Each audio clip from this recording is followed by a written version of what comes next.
Eu estava lá. Vi Marcos subir ao palco, um espectro pálido, interrompendo o discurso de Aurora.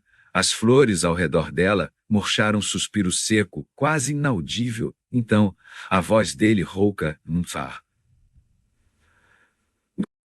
quebrou o silêncio Aurora, sem desrespeito, mas cala a boca.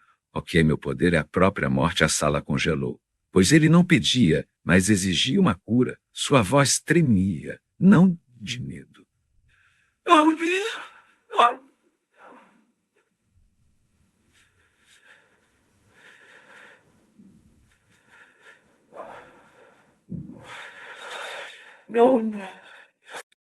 Mas de raiva e dor, ele falou de Ana, sua namorada, de como os beijos dela viraram cinzas, de como a pele dela craquelava, dia após dia, até virar pó.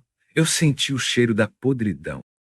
Mesmo que fosse só na minha cabeça, ele contou da família, dos pais, do irmão. Todos se foram, um a um, de forma lenta e dolorosa até o cachorro. O pequeno Tobias virou pó. O pecó.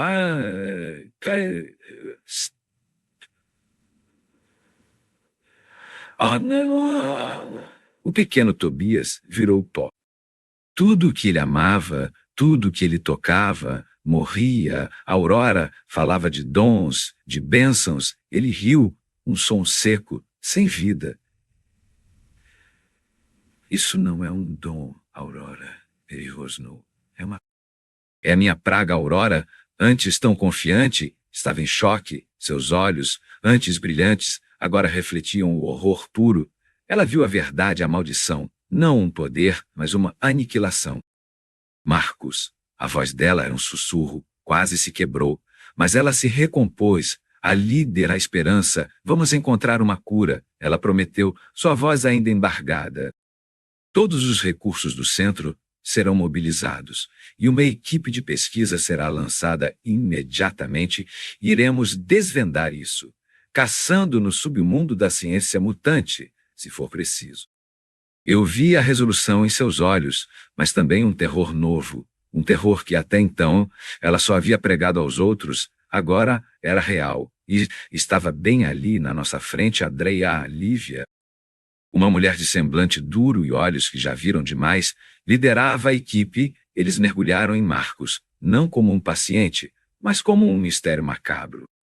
O que encontraram foi pior que câncer, pior que qualquer doença conhecida. Não era envelhecimento, era outra coisa, uma entropia biológica, uma assinatura de morte celular programada. Eu vi os gráficos, linhas que despencavam, mostrando células morrendo antes da hora. Em uma aceleração insana, era como se o tempo, só para ele, estivesse correndo em desespero. Seus órgãos internos já estavam se desfazendo, lenta e dolorosamente, uma desintegração viva. A busca por respostas foi uma descida ao inferno. Arquivos ocultos.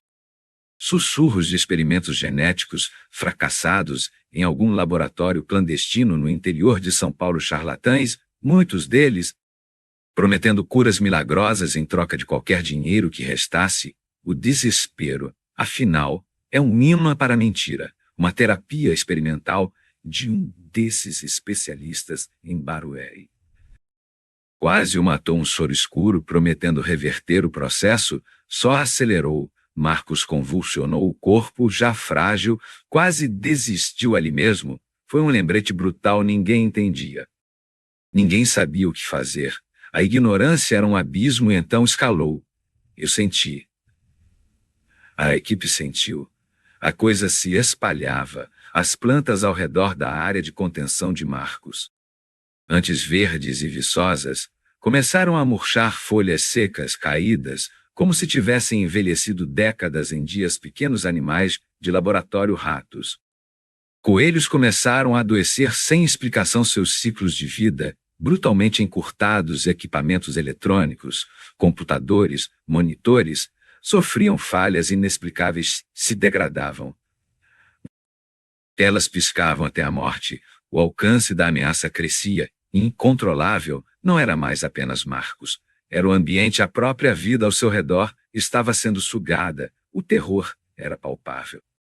A mutação de Marcos não era um dom, mas uma praga, uma força fundamental que devorava tudo e estava fora de controle. Eu vi o desespero, ele corroía Lívia e sua equipe. Um câncer silencioso e mais rápido que o de Marcos, eles vasculharam tudo, arquivos ocultos, teorias marginais, qualquer coisa. A resposta veio de um canto empoeirado, quase esquecido. Surgiu uma teoria sobre anomalias entrópicas. Ninguém falava disso, era quase um mito, mas ali estava, em um geneticista renegado de um geneticista renegado. Ele escrevia sobre experimentos com energias cósmicas residuais que, segundo ele, haviam criado um vetor de decadência por acidente. Marcos não estava doente, ele era a doença. Uma força da natureza, tentamos, juro que tentamos, um procedimento experimental de contenção baseado nas anotações rasuradas daquele diário. A sala parecia uma gaiola de ferro. E Marcos estava lá, pálido, quase translúcido. A energia dele pulsou um zumbido baixo, depois um rugido. O ar ficou pesado, denso, com aquele cheiro de terra molhada, de coisa morta. De repente, um estalo seco, uma seção inteira do laboratório foi pulverizada, não explodiu. Simplesmente virou pó, areia fina e cinzenta, sem barulho ou fogo, apenas desapareceu. Eu vi os olhos de Lívia, o horror puro. Marcos não era curável, ele era uma força fundamental, incontrolável. Lívia não desistiu. Ela mergulhou ainda mais fundo no diário. No meio de rabiscos insanos, uma ideia, uma forma de neutralizar, não curar, mas dissipar, canalizar a energia para um catalisador inerte, um objeto ou lugar. Algo que pudesse absorver toda aquela decadência. O custo, contudo, era alto, o catalisador seria consumido de forma irreversível. E Marcos talvez não sobrevivesse à tentativa, era uma aposta fatal. A única aposta, eu vi o fim, e não foi bonito. O que aconteceu depois daquela explosão no laboratório? Não podíamos mais errar. Lívia, com o rosto marcado pela exaustão, apareceu com a solução. O último suspiro de esperança. Ela nos mostrou um artefato, uma pedra de obsidiana. Escura como a própria noite, encontrada num sítio arqueológico lá no interior de Minas, era o catalisador, o único, ela disse, capaz de aguentar o que Marcos carregava.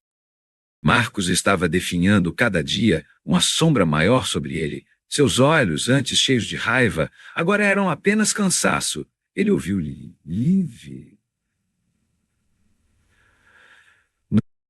Olhou para Aurora, que estava em prantos, e balançou a cabeça, aceitando. Era uma jornada sem volta, e sabia, e todos nós sabíamos, montaram a sala blindada, quase um bunker. Com paredes de chumbo e vidro reforçado, eu estava lá, tremendo, vendo tudo, enquanto Marcos era colocado em uma plataforma, a obsidiana escura reluzindo sob ele, Lívia e sua equipe. Paramentados, ativaram os mecanismos, fios, luzes, monitores, tudo para canalizar a energia. Quando a energia começou a fluir, o corpo de Marcos, ele não se contorceu de dor, não houve gritos. Foi mais rápido, mais sutil, uma aceleração, seus músculos, sua pele, cada célula, começou a se desintegrar não em pedaços, mas em poeira fina. Como se o tempo corresse em alta velocidade só para ele. A vida dele, sua essência, virou pó diante dos meus olhos. Senti um arrepio na espinha, um cheiro doce e metálico invadiu a sala. O tempo parecia parar, mas Marcos se ia, partícula por partícula. A obsidiana, embaixo dele, começou a pulsar, uma luz escura, fria, quase sugando a claridade do ambiente. Não era luz que irradiava, mas escuridão que se condensava. Ela absorvia tudo, a decadência, a entropia, a própria essência da morte que Marcos carregava. Era como se a pedra tivesse fome. E Marcos fosse seu último banquete então, tão rápido quanto começou, tudo parou. A luz escura se apagou, Marcos não estava mais lá. A plataforma estava vazia no lugar onde ele estivera. Apenas o artefato de obsidiana, agora estava mais negra, mais fria, uma pedra inerte, sim, mas com uma densidade que parecia pesar o próprio ar, um túmulo. Um túmulo para a energia da morte, a ameaça, enfim, dissipado o terror, contido, Aurora, com os olhos vermelhos e lágrimas escorrendo, mas com uma resolução nova e sombria, subiu ao palco. Sua voz, antes vibrante e cheia de otimismo sobre os dons, agora carregava o peso do sacrifício de Marcos. Ela falou a verdade não sobre dons, mas sobre maldições. Sobre forças incontroláveis, ela disse que tínhamos que encarar as mutações não como meros presentes, mas como forças da natureza, algo que exige respeito, compreensão e, às vezes, um sacrifício brutal. Foi o fim de uma era, o início de outra, uma era tingida de horror, de realismo, onde os dons eram vistos como que realmente era uma faca de dois gumes. Capaz de criar e de destruir, e eu vi tudo, senti o cheiro da morte e o peso da verdade. A vida nunca mais foi a mesma, depois de Marcos.